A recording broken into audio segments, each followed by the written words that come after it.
Hello guys, in this tutorial you will learn how you can upload files and documents to your conversations with the AI in the Base44 app builder. So let us guide you through this. So start by navigating to the app builder here on Base44.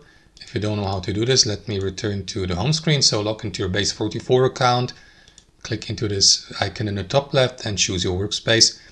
Then navigate to all apps and select the app you would like to go with.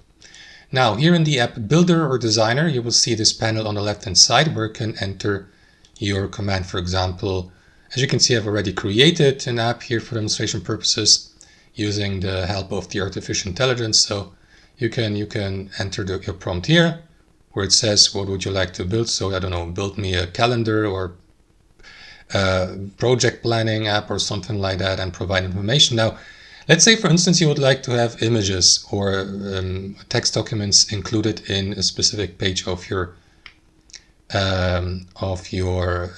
In this case here, guys, you may upload the given file to that conversation and ask the artificial intelligence to include it on, I don't know, on the home page, for example, or in another page, about us page, and so on and so forth. So in this case, you would have to provide the prompt here and then click into that plus button and navigate to this one of these sources: upload from computer, from library, or from Google Drive. So if you navigate to your device, click into upload from computer, navigate to the given folder on your device and upload the file, for example, in, I don't know, PDF, Word, JPEG or PNG, to have it included in your prompt. That's it, guys. Thanks for watching, and I'll see you next time.